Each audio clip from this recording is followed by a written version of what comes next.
नमस्ते दोस्तों, कैसे हैं आप सब। दोस्तों, आंसर राइटिंग प्रैक्टिस के श्रृंखला में आज हम लोग चर्चा करेंगे गोदान की केंद्रीय समस्या। इस प्रश्न को कई रूपों में पूछा जा सकता है कि गोदान की मूल समस्या क्या है, या गोदान की केंद्रीय संवेदना क्या है, या गोदान की केंद्रीय समस्या क्या है, या फिर सीधे सीधे प्रश्न आ सकता है कि गोदान की केंद्रीय समस्या ऋण की समस्या है। तो गोदान की केंद्रीय समस्या ऋण की समस्या है।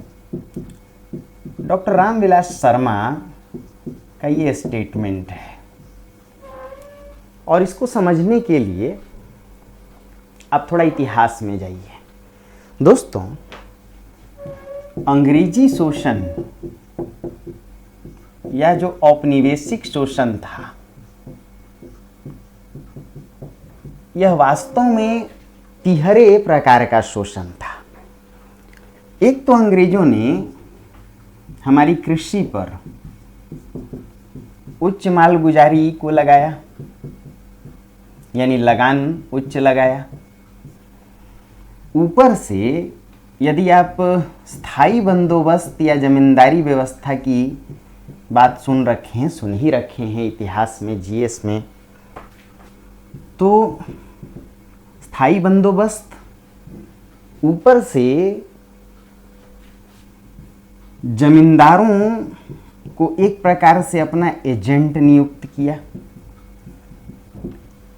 जाहिर सी बात है कि किसान एक तो उच्च मालगुजारी, उच्च लगान को भरने के लिए जमींदारों के द्वारा लगाए गए उन पर अंकुश से बचने के लिए, क्योंकि अंग्रेजों ने जमींदारों को एक प्रकार से अपना एजेंट बना रखा था। जमींदार अपना कमीशन वसूलते थे और किसानों से वसूले गए लगान का 11% अपने पास रख करके लगभग 89% अंग्रेजी राजकोष में जमा करते थे। तो अंग्रेजों ने एक प्रकार से बिचौलिया बनाया जमींदारों को। यही स्थायी बंदोबस्त है। जाहिर सी बात है कि आपने सुना होगा सनसेट लॉ। अंग्रेजों ने यह नियम बना रखा था कि यदि समय रहते जमींदार लगान नहीं भरेंगे तो उनकी जमींदारी हस्तांतरित हो जाएगी। तो जमींदारों ने भी इस क्रूर कानून को किसानों पर थोपा कि यदि समय रहते उन्होंने लगान नहीं चुकाया तो उनकी ज़मीनें नीलाम हो जाएंगी, उनकी ज़मीनों को हड़प लिया जाएगा। मरता क्या नहीं करता, ऐसे में किसान जमीनों को बचाने के लिए महाजनी चंगुल में फंसता था। और इसीलिए यहीं से शुरू होती थी एक कहानी, अलाभकर कृषि। यानी होरी जैसे किसानों के परिवार के सभी सदस्य दिन रात खेतों में काम करते थे, फिर भी 2 वक्त की रोटी उन्हें मयस्सर नहीं थी। होरी के विषय में एक जगह लेखकीय टिप्पणी है कि सुबह से लेकर शाम तक होरी के परिवार के 5 सदस्य खेतों में खटते हैं। चैत बैसाख तो किसी तरह कटा, परंतु जेठ आते आते घर में अनाज का एक दाना तक नहीं बचा। खाने वाले 5-5 पेट, परंतु घर में अनाज नदारत। भर पेट ना सही, आधा पेट तो चाहिए। दोनों जून ना सही, 1 जून ही सही, भला भूखे पेट निराहार कोई कै दिन रह सकता है। होरी जैसे सीमांत किसानों के परिवारों की हालत इतनी दयनीय और रुग्ण थी कि उन्हें पूरी तरह वस्त्र भी मयस्सर नहीं था। होरी की मिर्जई चारों ओर से फटी हुई है, उसमें कई पैबंद लगे हैं। यही स्थिति धनिया की साड़ी की भी है। बड़ी बेटी सोना की साड़ी में भी पैबंद लगे हैं, और छोटी बेटी रूपा जो साड़ी को फाड़ करके अंगोछे की तरह लपेटी हुई है, उस अंगोछे में भी झालरें लटक रही हैं। यह सिर्फ होरी की दशा नहीं थी, पूरे गांव की दशा। एक जगह गिरधर कहता है होरी से, काका झिंगुरिया ने एक पाई भी नहीं छोड़ा। सोचा साल भर पसीना गाढ़ा किया है, यानी काफी मेहनत किया है, उसकी एक दिन ताड़ी तो पी लूं। वही एक चवन्नी दांतों तले दबा रखा था और उसी की ताड़ी पिया हूं। सुबह से शाम हो गई काका, सच कहता हूं पानी की एक बूंद भी गई हो तो गो मांस बराबर। किंतु उसी एक आने की ताड़ी में झूम रहा हूं, नशा बिल्कुल नहीं हुआ है फिर भी झूम रहा हूं ताकि लोग समझें झिंगुरिया ने खूब पिया है। कुछ ऐसी स्थिति राम सेवक जैसे किसानों यानी होरी सरीखे सभी किसानों की यही दुर्दशा है। राम सेवक कहता है कि थाने के कांस्टेबल दारोगा तो मानो गांव वालों के दामाद हो, जमींदार के कारिंदों का पेट न भरो तो गांव में निवाह न हो, कोर्ट कचहरी के कानून सभी तो हैं हमारी रक्षा के लिए परंतु रक्षा कोई नहीं करता, मानो किसान सबका नरम चारा है।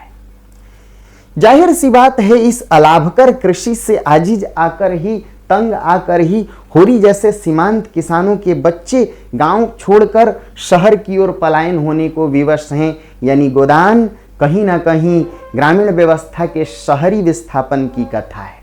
गोदान किसानों से मजदूर रूपांतरण की कथा है। गोदान कहीं ना कहीं कृषक जीवन के औद्योगिक रूपांतरण यानी कृषि के उद्योगीकरण की कथा है। यही वजह है कि गोदान के विषय में एक और बात उभरती है कि गोदान सामंतवाद और पूंजीवाद के संक्रमण पर लिखा गया उपन्यास है। दोस्तों जाहिर सी बात है कि जहां औपनिवेशिक शोषण हो, साथ ही जमींदारी शोषण हो, महाजनी शोषण हो और तो और दाता दिन जैसे पुरोहित भी हों यानी पुरोहिती शोषण भी हो, तो कह सकते हैं कि गोदान चौतरफे शोषण की कथा है। यह कहा जा सकता है कि औपनिवेशिक भारत का यह एक निर्मम दस्तावेज है। प्रेमचंद की प्रगतिशील दृष्टि, प्रेमचंद की प्रगतिशील यथार्थवादी दृष्टि 1936 के भारत की मुकम्मल तस्वीर प्रस्तुत करती है। क्या गांव क्या शहर। इसलिए गोदान में एक तरफ ग्रामीण कथा है, दूसरी तरफ शहरी कथा है। होरी जैसे ग्रामीण किसान यदि औपनिवेशिक जमींदारी महाजनी पुरोहिती शोषण के शिकार हैं तो होरी पुत्र गोबर के रूप में शहर जाकर मजदूरों के रूप में भी कहीं ना कहीं पूंजीवादी शोषण के शिकार हैं। इसलिए एक जगह इस उपन्यास का किरदार मिस्टर मेहता कहता है मालिक खन्ना को यानी मिल मालिक खन्ना को कि तुम्हारे मजदूर जिन गंदे बदबूदार बिलों में रहते हैं वहां तुम 1 मिनट भी जाओ तो कै हो जाए। वो जो खाना खाते हैं उसे तुम्हारा कुत्ता भी ना खा सके, वो जो कपड़े पहनते हैं उसे तुम अपना जूता भी ना साफ कर सको। यह कहा जा सकता है कि यूं तो गोदान कृषक त्रासदी का उपन्यास है, इसलिए प्रश्न आता है कृषक जीवन की त्रासदी का नाटक है, लेकिन वास्तव में यह सिर्फ कृषक जीवन की त्रासदी नहीं है या यह सिर्फ कृषक जीवन का महाकाव्य नहीं है, बल्कि गांव और शहर दोनों कथाओं के माध्यम से ग्रामीण और शहरी कथा मानो नदी के 2 कगार हैं जिनमें होकर संपूर्ण भारतीय जीवन धारा प्रवाहित होती है। इसलिए वास्तव में गोदान संपूर्ण भारतीय जीवन का महाकाव्य है। और इतना ही नहीं, ये सिर्फ 1936 यानी 20वीं शताब्दी के शुरुआती तीसरे चौथे दशक की कथा नहीं है, बल्कि इसमें आज की भी त्रासदी है। कहीं ना कहीं लिविंग रिलेशनशिप जैसी समस्या उस दौर में प्रेमचंद ने उठाई है। परिवार का टूटना, पति पत्नी के रिश्ते में दरार आना, पीढ़ी संघर्ष, किसानों की त्रासदी आप आज भी देख सकते हैं। इसलिए गोदान न केवल अपने युगीन जीवन का प्रतिबिंब है बल्कि आने वाले समय के समाज की प्रसव पीड़ा भी है। दोस्तों जब भी किसी प्रश्न को लिखिए, देखिए प्रश्न है गोदान की केंद्रीय समस्या ऋण की समस्या, लेकिन भूमिका में आपने प्रेमचंद की प्रगतिशील चेतना को उठाया, यथार्थवादी चेतना को उठाया, किसानों की त्रासदी को हल्के में चर्चा की, यह भी बताया कि इसकी ग्रामीण और शहरी कथा। अब जब दूसरा भाग लिखिए तो इस प्रश्न के उत्तर को पूरी तरह लिखिए कि गोदान कृषक जीवन से जुड़ी हुई रचना है या यूं कहा जाए कि इसकी केंद्रीय समस्या कृषक जीवन की त्रासदी से जुड़ी हुई है। उसमें भी कहा जा सकता है कि इसके मूल में या इसकी जो केंद्रीय समस्या है वह ऋण की समस्या। एक जगह होरी कहता भी है, क्या खाकर मोटे हुए हो भाई, मोटे तो वो होते हैं जिन्हें ना ऋण की चिंता हो न मर्जाद की सोच। होरी जैसे किसान एक तरफ संयुक्त पारिवारिक मर्यादा को बचाने में लगे हैं, दूसरी तरफ कृषक जीवन की मर्यादा को बचाने में लगे हैं। उसमें पशुपालन भी है, गोपालन भी है और हर साल खेतीबाड़ी को पूरी तरह से समयानुसार करने की भी मर्यादा है। इसीलिए ऋण लेकर ही, कर्ज लेकर ही होरी खेतों की बुआई करता है। बैल उधार लेकर भी खेतों की बुआई करता है, खूंटे पे गाय नहीं है तो गाय उधार लाता है। लेकिन वही होरी एक एक करके इन कुचक्रों का शिकार होता जाता है। होरी जैसे सीमांत किसान जो जीते जी जीवन भर दूध के लिए तरसते रहे, कहती है धनिया एक जगह कि दूध दही तो अंजन लगाने को भी नहीं है, तुम्हारे जैसे मर्द क्या खाक साठे पर पाठे होते हैं। जाहिर सी बात है कि जिन सीमांत किसानों के लिए कृषि और पशुपालन भी एक अस्वाभाविक कार्य है, उनके लिए एक सपने की तरह है, तो कहा जा सकता है कि गोदान शीर्षक भी अपने आप में सार्थक है। भारतीय हिंदू परंपरा में इस बात की चर्चा है कि किसान या कोई भी व्यक्ति मरते समय गोदान करके ही या मरणोपरांत गोदान से ही मोक्ष प्राप्त कर सकता है। परंतु होरी जैसे किसान ऋण, कर्ज और सूद में इस प्रकार डूबे हुए थे कि क्या मरना क्या जीना, इनकी पीढ़ियां इस ऋण में डूबी हुई थी। किसान न तो मरने के पश्चात इस ऋण से मुक्त हो सकता था, ना उसकी पीढ़ियां मुक्त हो सकती थीं। इसलिए ये जो गोदान शीर्षक है यह कहीं ना कहीं संकेत देता है कि कोई भी गोदान औपनिवेशिक भारत के किसानों को मोक्ष नहीं दिला सकता था। और तब डॉक्टर रामविलास शर्मा को लिखना पड़ा कि होरी जैसे सीमांत किसान कर्ज और सूद की ढरकी पीकर ही बड़े हुए थे। महाजनों ने इन्हें कर्ज और सूद ही तो पिलाया था। गोदान की कथा संकेत देती है कि जमींदार तो गांव में एक ही है, किंतु महाजन तीन तीन है। गांव में कोई ऐसा छोटा बड़ा नहीं है जिससे होरी आंखें नहीं बचाता। होरी जैसे किसानों की सिर्फ इतनी चाहत है कि वह किसी तरीके से कृषकीय मर्यादा को बचा ले। इसलिए वह कहता है, हम इस जन्म में राजपाठ नहीं चाहते, भोग विलास नहीं चाहते, बस मोटा झोटा खाना चाहते हैं, मोटा झोटा पहनना चाहते हैं और मर्यादा के साथ रहना चाहते हैं। परंतु वह सुख भी लगता है किस्मत में नहीं। यह होरी नियतिवादी है। इसीलिए वह कहता है, छोटे बड़े सभी भगवान के यहां से बन करके आते हैं। हमने पिछले जन्म में कुछ संचय नहीं किया तो इस जन्म में भोगें क्या। होरी की स्त्री धनिया की भी यही सोच है। उसे लगता है कि लगान भर पाए यही जिंदगी है। वह सोचती है कि चाहे कितना भी कतर ब्योंत क्यों न करो, पेट तन को कितना भी क्यों न जारो, एक एक पैसे को दांत तले क्यों न पकड़ो, फिर भी यह लगान है कि बेबाकी होने का नाम नहीं लेता। औपनिवेशिक भारत की दशा ऐसी है कि होरी जैसे किसान या होरी के समान उसकी हैसियत के जितने भी किसान हैं, वह इस पूरी व्यवस्था की मार झेलने को विवश हैं। इसलिए इस उपन्यास में आप कहीं ना कहीं ऐसे भाव देखेंगे कि मानो पूरे गांव के लोगों की शक्ल रुग्ण है, पूरे गांव के लोगों की शक्ल रोनी बनी हुई है, मानो चारों ओर मातम पसरा हुआ हो। क्योंकि जमींदार के कारकुनों और कारिंदों से बच पाना मुश्किल है। गांव का शोषण करके ही शहर बसाए जा रहे हैं। इसलिए आलोचकों ने लिखा, जैनेन्द्र ने लिखा कि गोदान में जिन शहरों की चर्चा की गई है वो हठात नहीं बसते, बल्कि लाखों हजारों गोबरों के शोषण से ये शहर बसते हैं। अंततः होरी उसी सड़क पर दम तोड़ता है जिस सड़क से होकर गोबर शहर गया था। होरी जैसे किसान ऋण अनावश्यक रूप में नहीं लेते, कर्ज बेमतलब नहीं लेते। ये बाल बच्चों के शादी ब्याह के लिए ऋण लेते हैं, खेतों की बुआई कटाई के लिए ऋण लेते हैं, कृषि कार्य के उपकरण खरीदने के लिए ऋण लेते हैं। यानी जो जीवन के अनिवार्य कार्य हैं या भारतीय स्वनिर्भर ग्रामीण व्यवस्था के जो स्वाभाविक कार्य हैं, उन कार्यों को करने के लिए भी किसानों को ऋण और सूद के बोझ तले दबना पड़ता है। इसलिए इस उपन्यास के अंत में होरी कहता है, लू लगने से मर रहा होरी, आंखों से आंसू की बूंदें टपक रही हैं, होरी के होठ फड़क रहे हैं। दोनों हाथ जोड़कर धनिया से कहता है, मेरा कहा सुना माफ करना धनिया, अब चलता हूं। कब तक जिलाएगी, सारी की सारी दुर्दशा तो हो गई, अब चलने दे। गाय की साध मन ही में रह गई। साध यानी साध्य, इच्छा, लक्ष्य। कैसी व्यवस्था रही होगी वो, जहां किसान इस सपने में मर जाता हो कि मैं एक गाय नहीं पाल पाया। क्योंकि कृषक जीवन की जो संस्कृति रही है, ग्रामीण जो परंपराएं रही हैं, उसमें दो ही कार्य तो मुख्य हैं, कृषि और पशुपालन। यदि होरी जैसे किसान यह कार्य भी न कर सकें तो किस बात की किसानी। उपन्यास के आरंभ में ही एक जगह चर्चा है। कहता है होरी धनिया से कि जिसकी गर्दन दूसरों के पांव तले दबी हो तो कुशल तलवे सहलाने में ही है। यानी होरी जैसे किसान या तो जमींदारों के तलवे सहला रहे हैं या फिर अंग्रेजी शोषण के डर से बचे फिर रहे हैं। जैसे तैसे लगान भर रहे हैं, महाजनी चंगुल में फंसे हुए हैं। यह होरी कहता है कि यदि किसान बिगड़ जाए तो मजदूर हो जाता है और मजदूर बन जाए तो किसान हो जाता है।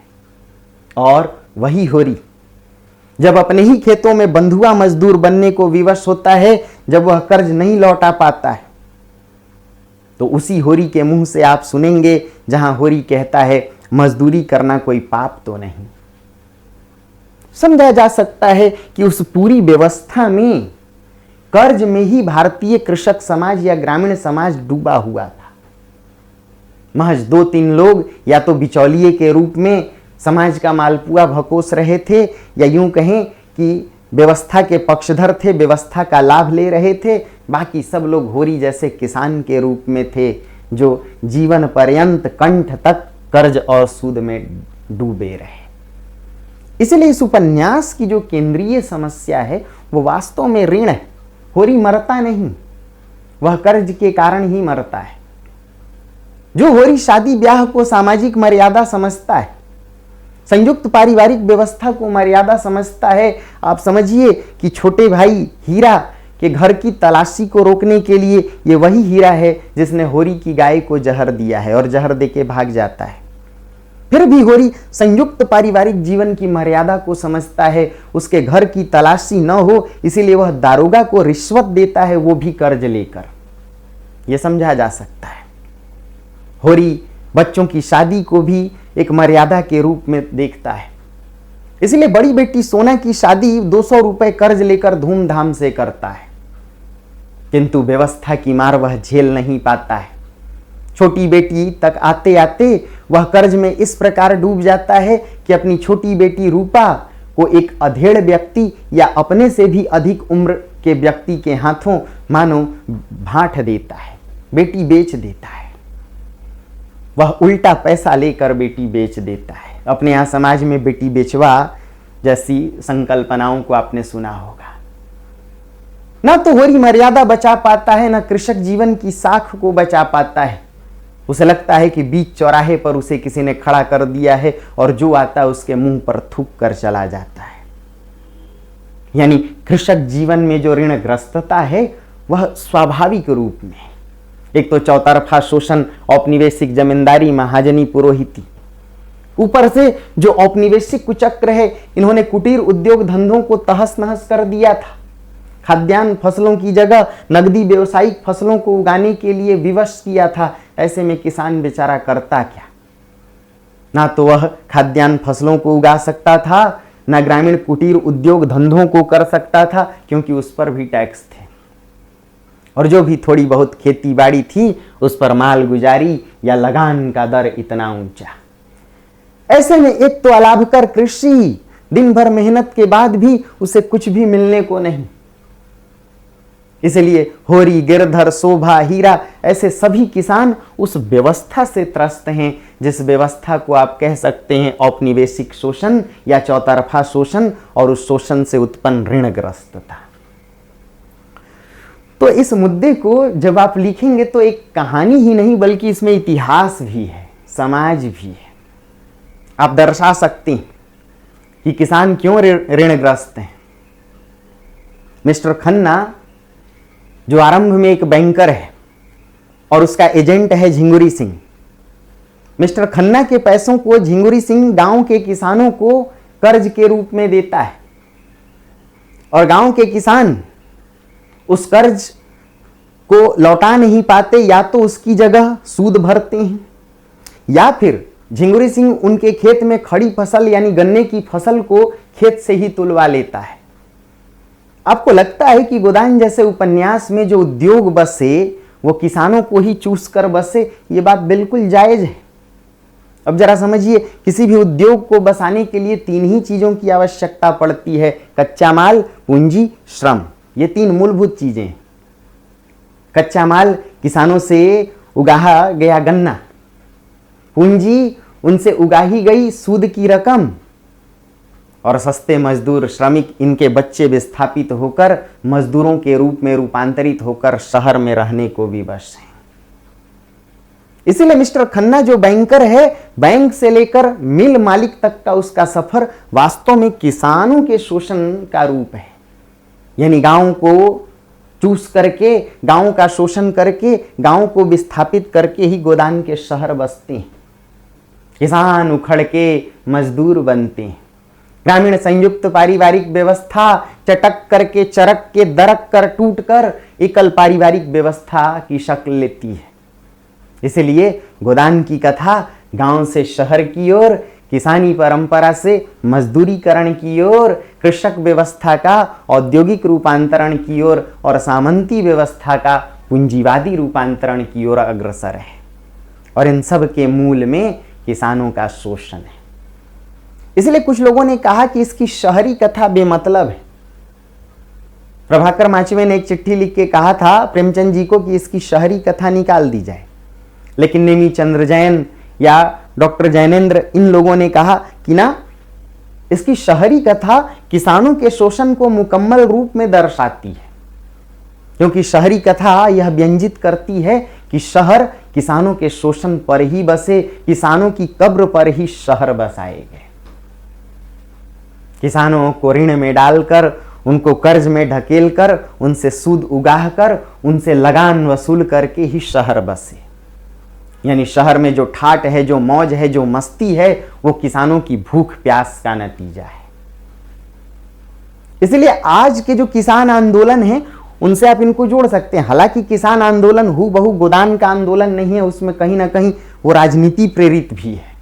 बहुत से लोग अपनी उसमें राजनीति भी चमकाने में लगे हुए हैं, लेकिन वास्तव में किसी न किसी क्षेत्र में किसान आज भी परेशान है।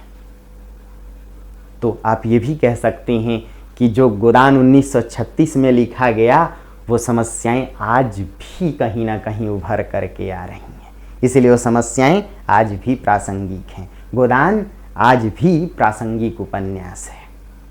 करेक्ट है? इसको लिख करके देखिए। अब इसके आगे हम लोग एक नए मुद्दे को देखेंगे।